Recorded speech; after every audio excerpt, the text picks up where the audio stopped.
Olá para você que está acompanhando a programação da rede Alesp, seja pela TV aberta, nos 645 municípios aqui do estado de São Paulo, ou a você que é internauta de plantão e está nos vendo e ouvindo através do seu celular. Muito obrigado pela sua audiência. A gente chega com mais uma edição do Cultura e Saber, sempre valorizando os nossos escritores, os artistas, né, que fazem acontecer o estado de São Paulo. E hoje a nossa equipe veio até a cidade do Guarujá, uma cidade que fica bem perto da capital paulista, 95, 100 quilômetros de distância, para a gente falar da vida, né, das obras do escritor, professor Odair Dias Filho, que já está aqui com a gente. Daqui a pouquinho ele já vai bater um papo, porque antes eu quero mandar um abraço muito carinhoso para toda a equipe aqui da Biblioteca Municipal Martins Fontes, que recebeu nossa equipe, que cedeu esse espaço. Inclusive a biblioteca é um lugar muito acolhedor, e eu quero já parabenizar em nome do senhor Pedro Menezes, que é o coordenador aqui da biblioteca, né, e dizer para ele que a gente se sentiu muito acolhido. Então, esse programa hoje é direto aqui da biblioteca Martins Fontes, direto aqui do Guarujá. Daí, muito obrigado por você estar aqui com a gente para dividir, né, toda a sua história, contar como é que surgiu essas obras. A gente fica muito feliz. Olha, eu que agradeço, né, essa oportunidade, porque um espaço como esse para divulgar o trabalho, para poder colocar aquilo que a gente faz, a mostra para as pessoas é muito importante, né, assim, poucos programas como esse hoje, né, que valorizam o escritor, muitas vezes o escritor independente, assim como eu, outros que tem por aí. Como que tive uma crise, inclusive da indústria, né, cara, gráfica, o acesso ao livro é caro, né, a gente precisa avançar nessa política de produção de livro. Um espaço como esse é imprescindível e eu que sou grato em estar participando aqui. Olha, você de casa, inclusive, fica atento, porque hoje nós vamos falar sobre o Balaio do Trepeça, do Odair Dias, que acredito que seja a primeira obra, Sim. e depois nós vamos falar do Batuque a Batida, do samba ao funk, como crônica da vida. Mas antes da gente falar das tuas obras, eu quero que você fale um pouco da sua infância. Como que foi essa infância? Se foi uma infância ali que teve um incentivo dos pais com relação à leitura, se apresenta pra gente. Né. Bom, eu uma infância num bairro de periferia aqui do Guarujá, que é o Santo Antônio, que é um complexo de comunidades. Da minha infância eram os bairros mais violentos aqui da cidade, né.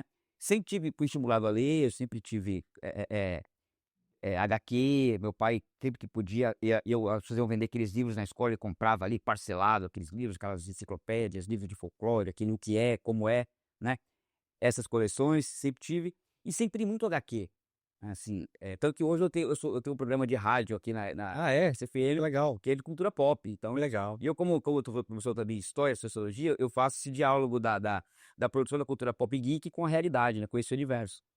Então isso me estimulou muito a leitura. Durante um período tive que parar de estudar, porque meu pai adoeceu e tinha que o custo era alto para alugar um tubo de oxigênio para ter em casa. Como eu te falei, uma casa muito simples, né.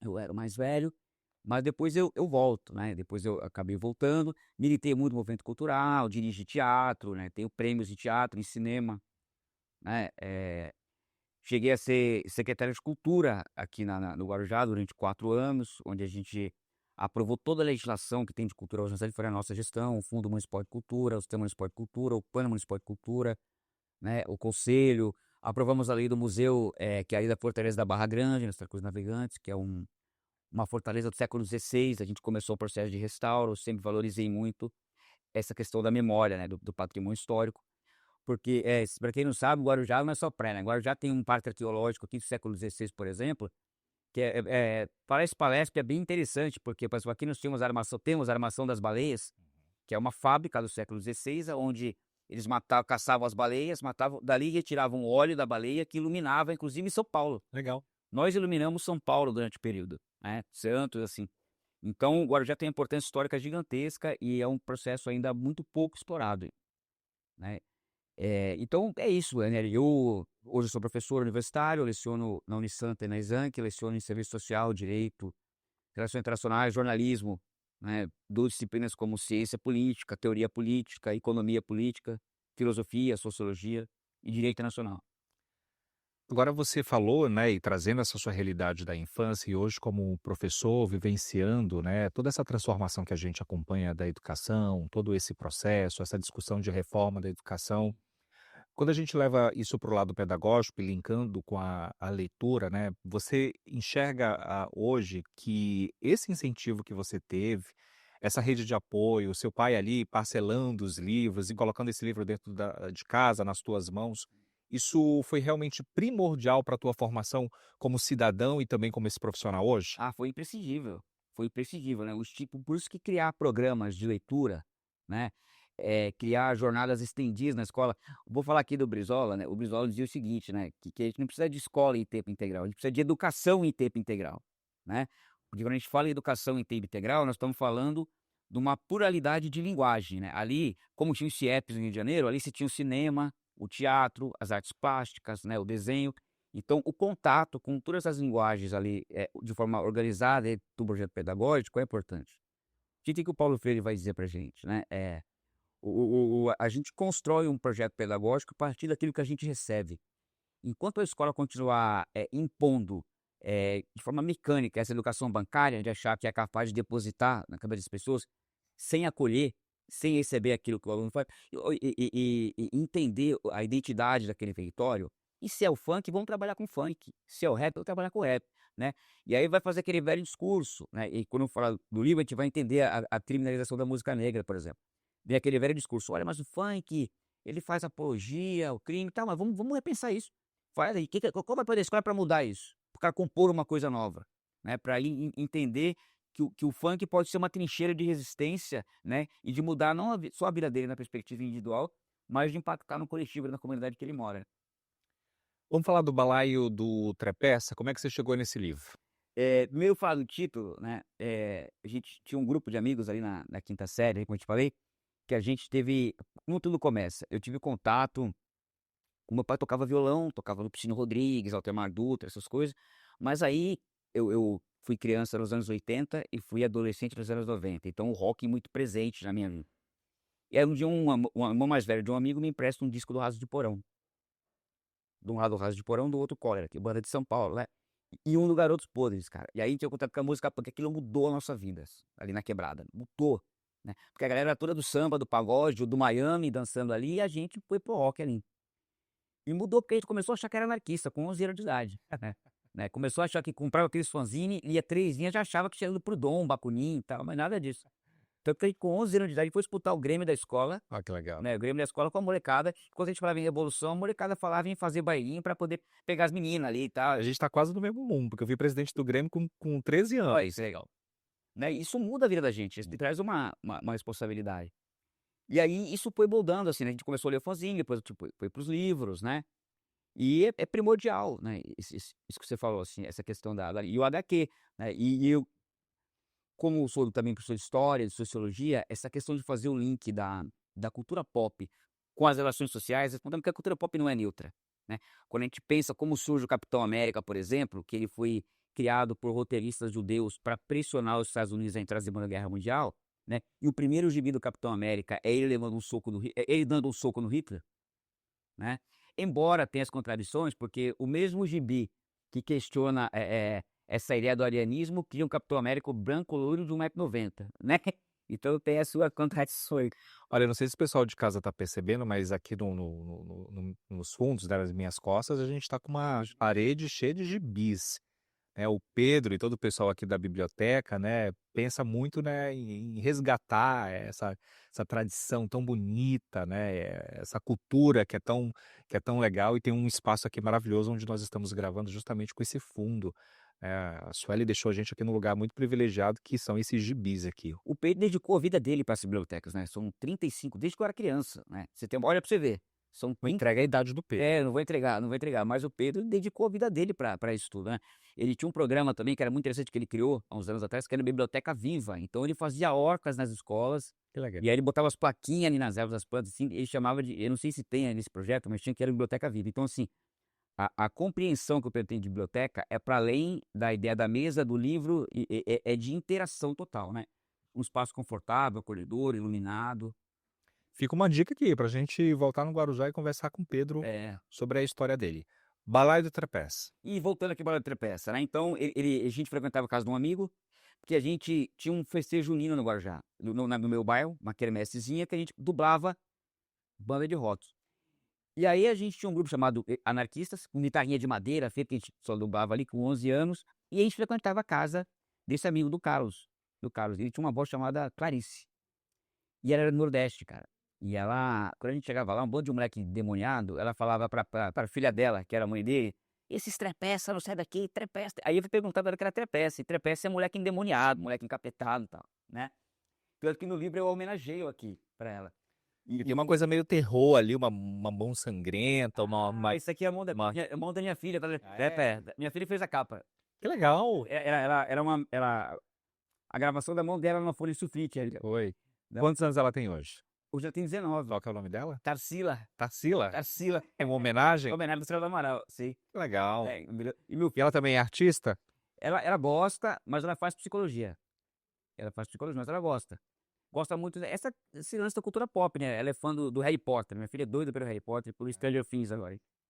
E o que que a gente encontra? E aí são poesias, e aí psicotrepessa, porque para elas uma coisa pra gente finalizar pra dona Clarice, ela não era alfabetizada. Aham. Então quando a gente apontava muito e sabia que ia dar ruim com a tia Tonha, que era a mãe do caso, a gente ia ler a Bíblia pra ela. Ela lê a Bíblia pra mim, né. Moleque, aí a gente sentava lá e ficava lendo a Bíblia pra ela. Ela abria na página que ela não entendia que era, mas aí a gente uma pessoa fantástica, assim, aguentou muito a gente. Eu tinha 11 anos de idade, a gente aprendendo, conhecendo, ouvindo disco, né, e a gente trabalhava, começou a trabalhar com uns 12, 13 anos, né, era uma coisa interessante que a gente ia comprar disco, como a gente não tinha grana, a gente reunia e falava o seguinte: "Tu vai comprar qual?". E aí, para não comprar repetido, pra gente ter tudo e depois ir rodando, a gente cada um Comprar. ia comprar ali. Então a gente foi educado, a gente tem um grupo, a gente é amigo há 40 anos, até Que legal. há 40 anos. Tem grupo de WhatsApp? Esse pessoal? Tem grupo de WhatsApp. Ai. Tem.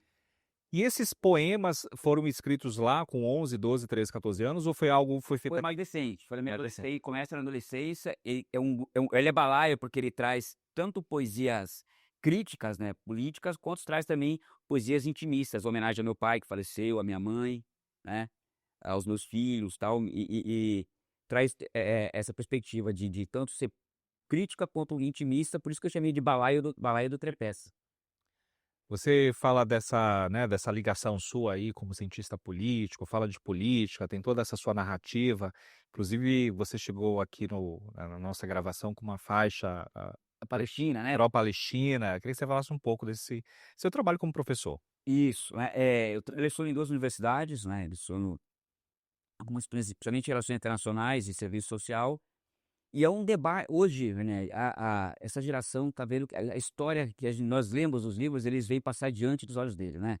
O conflito no leste europeu lá da Rússia com a Ucrânia, a questão da Palestina com Israel, né, com o regime nazi-sionista em Israel, aonde, não respeitaram as fronteiras da ONU, eles foram avançando.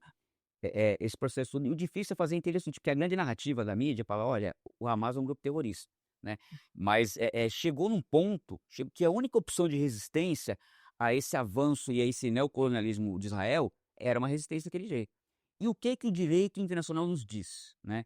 O nosso olhar para fora de nossas fronteiras não deve se dar a partir da nossa compreensão de legalidade.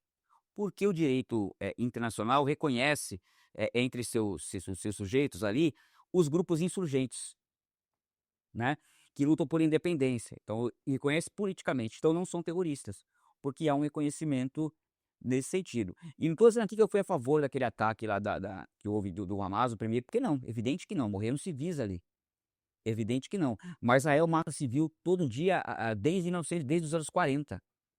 Na região da Palestina.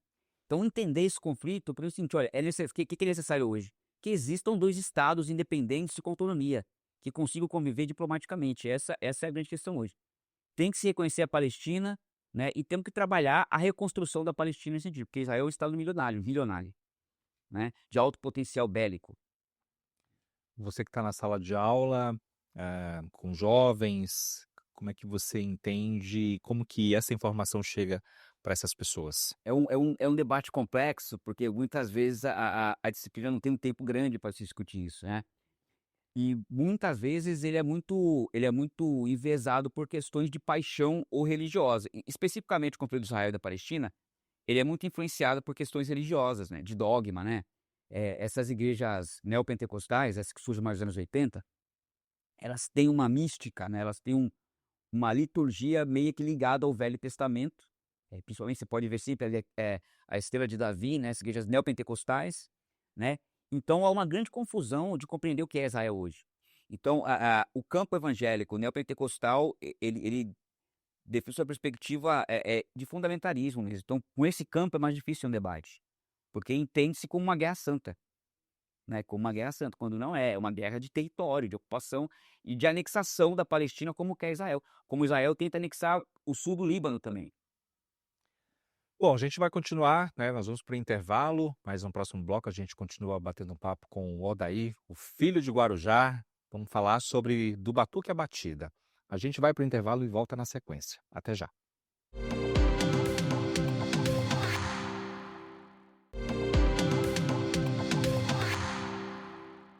Bom, Cultura e Saber está de volta. Nós estamos batendo um papo com o Odair Dias Filho. Ele que é professor, autor, escritor, faz muita coisa. Faz a diferença e impacta a vida de muita gente, não só aqui da cidade do Guarujá, mas de todo o país, porque suas obras chegam em todos os lugares. A gente falou aqui do Balaio do Trepeça, né, onde tudo começou com a turma lá nos anos 80, 90. E agora vamos falar do Batuque à Batida. Como é que você chegou, depois dessa obra do Balaio, como é que veio aí do Batuque à Batida? O Batuque à Batida, ele surge da minha dissertação de mestrado na Unifesp, né. Eu faço uma discussão, começo a seguinte discussão, eu sou um jovem, um homem negro da periferia, né, então eu me deparei com essa questão do racismo, né, de 2 formas. Primeiro, na pele, né, e ainda que eu seja um negro de pele mais clara, né, eu tinha amigos que eram negros retintos, tenho, né, da quebrada onde eu cresci e tal, então eu me deparei com isso o tempo inteiro, da violência do Estado ali presente, né, e da dificuldade de arrumar um emprego por conta do teu endereço, né, você era condenado pelo CEP da tua rua quando você entregava um currículo. E quando eu fui para o mestrado, eu fui, desculpa essa discussão. Então, nesse livro, eu faço uma discussão de todas as leis antinegro, desde a colônia lá, que eram as ordenações filipinas, até hoje, né. Porque ainda que não haja hoje na letra da lei a palavra negro, né, na estrutura da sociedade, que o racismo ele é estrutural, ela está muito evidente, tá. Então eu falo das leis e coloco algumas músicas ali, por exemplo, de como a população, mesmo que ainda meio alienada, percebia essa violência do Estado, né. Então eu vou lá do samba dos anos 30 do Assis Valente até o funk, né, de hoje, do MC Barriga, do Cláudio Fabinho, né, do Neguinho do Cacheta, essa molecada, porque depois do Rio de Janeiro, a Baixada Santista é o principal foco do funk do Brasil. Né, daqui eram grandes nomes, MC Primo, né, metade deles assassinados pela polícia, né, daqueles assassinatos de capuz. Então os homens foram assassinados. Então a gente faz essa crônica, porque, o Estado do Brasil criminalizou a existência da população negra, né. Então eu levo muito em consideração a minha ancestralidade, porque nós entendemos que ancestralidade não é passado, ancestralidade é movimento, sim, né, ela se movimenta, ela vai sendo construída, né. Eu recebo, eu contribuo e esse processo de ancestralidade ele vai passando. Quem assistiu o filme Besouro, por exemplo, tem conseguido entender esse processo, o papel dos orixás na perspectiva da ancestralidade, né, do conhecimento. Então eu faço esse debate nesse livro, né, do racismo estrutural e de como as leis sempre foram antinegro. E tem questões muito evidentes, por exemplo, capoeira foi crime no Código Penal de 1691. Era crime no Código Penal, né, você, não podia praticar capoeira, você ia pra cadeia se praticasse capoeira. Tem um samba do que o Zeca Pagodinho canta, né, que é de um compositor que eu não lembro o nome agora, dos anos 30, que era diz o seguinte, né, conhece o delegado Chico Palha? Já ouvi. Ele fala: "Delegado Chico Palha, né, um homem sem coração, não quer samba nem curimba na sua jurisdição. Era um homem muito forte e de gênio violento. Acabava a festa à força, ainda quebrava os instrumentos. Ele não prendia, só batia". Tá. E essa música ela traz essa realidade, como eles cantavam, assim, não era o samba não era crime, mas você tinha ali a lei da vadiagem, que era pra prender o negro que não estava trabalhando. Então a lei da vadiagem servia para invadir o terreiro de candomblé, servia para entrar no terreno de samba, mas o Bolsonaro fala o seguinte, o que ele diz no final da música? Fala: "Mas não adiantou nada, porque a corimba ganhou terreiro e o samba ganhou escola", né. E esse julgamento estético, o Achille Mbembe no livro Necropolítica ali, por exemplo, ele fala do assassinato dos corpos negros, mas a grande questão é que não é só o corpo que ele assassinaram, eles assassinaram a nossa existência. Então, usar o cabelo black, né, usar uma roupa com temática africana passa a ser exótico, né. Então a gente tem esse processo de criminalização da existência. A mulher, muitas vezes fazendo entrevista de emprego, ela se vê obrigada a alisar o cabelo, né. Não pode aparecer a cu de conta ali do orixá, porque vai ter problema, né. Eu me deparei com isso várias vezes como assistente social, né, que é a minha primeira formação.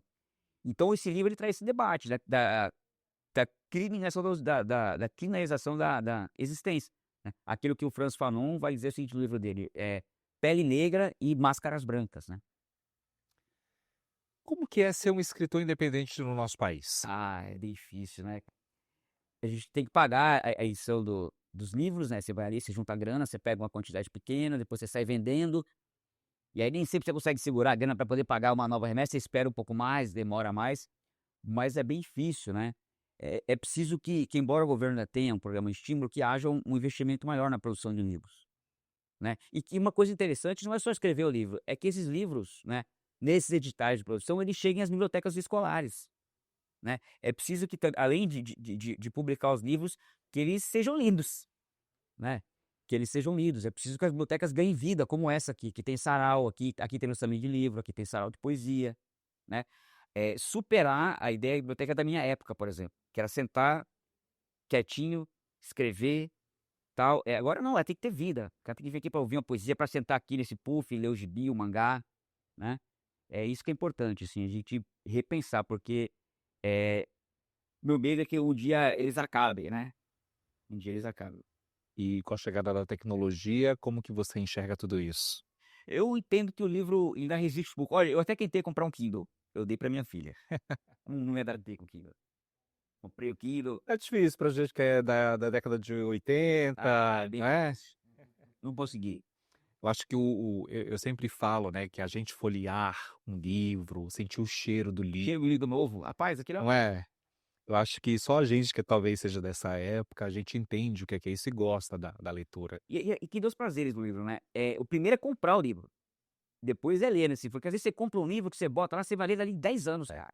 Mas você comprou o livro, aí você, né, comprar o Jô dizia muito, o Jô Soares, né, comprar o livro e ler também, né, comprar também é um prazer, tu pegar o livro e tu sentir aquele cheiro da página nova, né. E meus livros, olha, né, são tudo rabiscados. Ah, é? É, tudo rabiscado com aqueles adesivo, cara, é meu, eu só não rabisco, por exemplo, os que são mais raros aí eu não faço, porque eu ganhei de um camarada, né, uns livros que ele trouxe quando ele visitou a União Soviética, Que legal. né, então Obras Escolhidas do Lenho, o Capital, publicados por uma editora portuguesa, então tem português de português, esse eu não rabisco, né, que são lá dos anos 60, são lá do esses, mas os meus, assim, esse turmalzinho tudo rabiscado com marca-texto, um papelzinho dentro da página. Você não se adaptou ao Kindle, esse dispositivo eletrônico, mas é um professor, um ativista que está ali nas redes sociais? Eu se eu te falar que eu não tenho nem Facebook, nem Instagram. Ah, é? Olha aí, raro vai é uma pessoa que não tem. Eu vou ter que fazer agora profissionalmente, mas eu não tenho nem Facebook, nem Instagram, por incrível que pareça, né, parecendo um ET falando isso aqui, né. Mas você vê tudo isso como um aliado, como que você enxerga? Vejo como aliado, vejo como aliado. O que a gente tem que aprender a fazer é dominar essa linguagem, né, que talvez eu não tenha esse domínio, né, que é uma linguagem curta, mais rápida, mais efetiva, né, e a gente já tá naquela coisa daí de ser mais prolixo, de escrever textão, o que a gente tem que fazer é saber usar essa ferramenta, né. E é como os jovens, assim, quando eu vejo alguém dizendo: "Olha, não sai porque não quer, a internet está aí não", tem que educar esse jovem para saber onde ele vai, que ele pega o telefone, ele quer falar no Facebook, ele quer falar no Instagram, né. Então, não é ter acesso à internet, para esses jovens, não significa ter acesso à informação, né, é o outro processo. Como que você enxerga a educação hoje? Precisa de uma reforma urgente? Precisamos repensar a educação, né, superar essa condição da escola bancária, dos grandes muros das escolas. "Ah, mas a escola tem violência além da escola", mas a escola é um microcosmo da que tá de fora, a escola não é entendeu? Então assim, ou a escola começa a compreender a realidade que está em volta dela, e constrói um processo pedagógico que seja atrativo, ou ela vai continuar fracassando. Né, vai continuar fracassando, né. Quando você vai no Darcy Ribeiro, né, você entende isso de uma forma excelente, né, Paulo Freire, Darcy Ribeiro, Anísio Teixeira, tem tanta gente boa aqui que ensinou pra gente como é que faz isso, o próprio Brizola, né, com aquele CIEP que tinha cinema dentro da escola, né, bibliotecas gigantescas, auditórios de teatro, né. Então, trabalhar as várias linguagens. Hoje a gente pega esse moleque que canta funk e fala: "Vem cá filho, quer cantar funk? Tu sabe o que que vamos falar da escravidão, vamos falar de direitos humanos, vamos cantar para o cara vir asfaltar a tua rua aqui, botar o saneamento básico, vamos mudar". Então assim, é um instrumento de porque o funk é um instrumento de alcance de massa. O funk não precisa tocar no rádio para alcançar massa, não precisa, na internet ele faz isso, A própria comunidade. comunidade. Então assim, é um instrumento político no sentido de transformação e pode ser um instrumento também de geração de renda para o cantor, para o MC ali. Quando eu fui secretário de cultura aqui, eu fundei a Usina Hip Hop, que era uma casa de hip hop aqui, e, né, foi a primeira, usina hip hop 100% estatal, com estúdio 100% público. Então os jovens gravavam CDs, né, sem custo. Eles iam lá, a gente não reproduzia os CDs, mas ele gravava e levava a matriz, Que legal. né. A gestão anterior, que antes dessa aqui, fechou a casa. Você citou o Brizola 2, 3 vezes. Ele é uma referência para você até hoje como político? Como político, né, ele era um nacional desenvolvimentista, né, e a educação, né, ele talvez tenha construído um dos maiores projetos de educação da história não só do Rio de Janeiro, mas de São Paulo, né. Os CIEPs foram copiados pela Marta depois da cidade de São Paulo, né, e outros estados também. Porque é a multidimensionalidade. Eu vou te dar um exemplo, por exemplo, eu dou aula de ciência de blocos econômicos, é uma discussão de Mercosul, tal, e aí eu estava dando aula a uma classe muito jovem, por causa de Guerra Fria. Aí a galera: "Guerra Fria, Guerra Fria". Aí eu falei: Espera aí, quem é que assistiu, Stranger Things?" Aí, mais da metade. Falei: "Beleza, em que ano acontece?" Anos 80. Quem que cria a tecnologia? É os Estados Unidos. E quem que são os malvadões que vão lá e roubam aqueles cientistas carecas, portões? Quem que rouba? Ah, pessoas comunistas. Falei: "Então o que que é? Guerra Fria". Stranger Things se dá na Guerra Fria, né, é uma propaganda pró Estados Unidos na Guerra Fria, né. Eu falei: "Se vocês perguntarem se eu gostei, eu acho legal, tal, beleza". Só que não tem neutralidade ali. Né, aquele cientista russo caricato, careca de 1,90 m, né, com aquela braçadeira aqui, né, então assim, e aí, a gente tem que se apropriar daquilo que eles trazem pra gente poder, né. É como discutir preconceito com Harry Potter, aquela coisa do sangue ruim, né, você traz o Harry Potter, né, então assim, esses elementos da cultura pop, eles contribuem a esse diálogo. E assim tem que ser com funk, assim tem que ser, né, psicologia, por exemplo, discutindo existencialismo do Sartre, a gente falou do Dexter, do seriado do Dex. Então, o que que eles trazem? E a gente acaba devolvendo sob essa perspectiva, porque se o conhecimento não faz sentido para sua vida, ele não é conhecimento, ele é só conteúdo, e o conteúdo você esquece. Você sendo um homem, eh, de cor preta Sim. e mesmo com a pele, né, clara, como você mesmo disse, você levanta muito essa bandeira do antirracismo nas suas obras, no seu dia a dia. Você acredita que o nosso país está bem longe de ser um país, que vai deixar esse racismo Tá bem longe, estrutural? e nos últimos anos sofreu um grande retrocesso nos últimos anos, né. Nós estamos bem longe ainda, né, a gente tem um processo de criminalização dos movimentos sociais, a gente vê o que tem acontecido, mas há também uma maior mobilização para essa luta, né, as políticas públicas, se efetivando. Enquanto os municípios não cumprirem a Lei 10.638, por exemplo, que é o de ensino da história da África, né, e do negro escravizado aqui, tirando a nossa condição de vítima, né, mas colocando como protagonista desse processo todo, né. Quando a gente toca com a camisa do Zumbi dos Palmares, o Clóvis Moura, que ele é um sociólogo brasileiro, ele vai chamar Palmares de "o estado de Palmares", né. Foram 3, 4 expedições até levarem canhões para Palmares e matarem crianças e mulheres, com canhões, né. O estado brasileiro tem uma tradição de esmagar esses movimentos, né. Canudos também. Né. Então, assim, está bem longe, mas assim, há um maior processo desse, há uma maior agora, há também uma maior disponibilidade em muitos governos de implementar políticas públicas. Os editais de cultura hoje trazem esse recorte que é muito importante, o que é muito importante, né. Eh, a gente tem aqui em Santos, em Guarujá, 2 grandes mestres de capoeira reconhecidos do mundo inteiro, que é o mestre Sombra e o mestre Sombrinha.